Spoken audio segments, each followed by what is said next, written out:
He opened his letters to the kings of Europe with a line from the Quran. It is from Suleiman, and it is in the name of God, the most merciful. He chose that verse deliberately, taking a good omen from the prophet Suleiman, who was sent in the land of Sham. Then he told them what he ruled.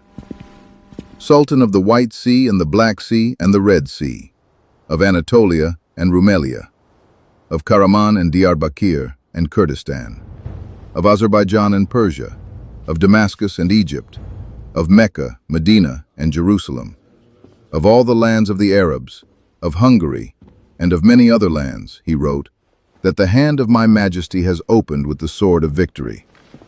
He signed it, I am Sultan Suleiman, son of Sultan Selim, son of Sultan Bayezid.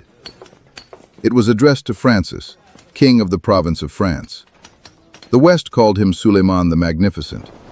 Historians count him among the greatest kings the earth has known, because he gathered into one realm the great capitals of 3 continents: Athens, Belgrade, Budapest, Bucharest, Cairo, Tunis, Algiers, Mecca, Medina, Jerusalem, Damascus, Beirut, Istanbul, Tabriz, Baghdad, Sofia, Rhodes. A German historian wrote of him, "This sultan was more dangerous to us than Saladin himself. He was the son of Selim I, and the cub matched the lion. But conquest was the smaller half of him. He opened lands and then built them up. He spread justice. He set down the highest Ottoman laws, and that is why his own people call him al-Qanuni, the Lawgiver. He restored Jerusalem to its finest condition. He repaired Mecca and Medina, built the roads, and founded the schools. He took the Caliphate at 26 years old. His enemies looked at his age and decided the Islamic Caliphate was an easy meal. He answered with a counterattack and took Belgrade, the fortress city that had refused every siege before him. Mehmed the Conqueror had stood beneath those same walls and been forced to leave them. And he had prayed there, "O God, open this city at the hands of a man of my lineage." Suleiman was that man. Then he took his fleet to Rhodes.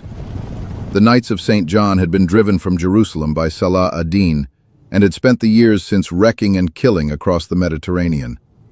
Suleiman destroyed their state for good and left Rhodes a ruin behind him. The survivors fled to Malta. They rule that island to this day. Europe's kings understood what they were facing: a new Turkish falcon of the same clay as the Conqueror. They raced one another to send tribute to Istanbul. One refused. Louis II of Hungary killed the messenger sent to collect it. So Suleiman came in person, with 100,000 fighters and the Janissary Knights. Rome declared an emergency across Europe, and the Pope offered indulgences to any man who would fight the Muslims. Hungary, Croatia, Bohemia, Spain, Germany, and Serbia massed as a single army in the valley of Mohacs. At dawn on the day of battle, the Caliph prayed with his soldiers. Then he looked at them and said, "It is as if I can see the messenger of God watching you now." The army broke down. They embraced one another and made a pact to die and to meet again in paradise. The two armies met at Mohacs on a Friday, the 28th of August, 1526. The Crusader coalition was shattered. Louis fled the field in terror and drowned in the waters of the Danube. Afterwards, Suleiman turned his army east, and Baghdad came under his rule. Then he simply kept going. 46 years as caliph, spent in jihad to the last spark of his life.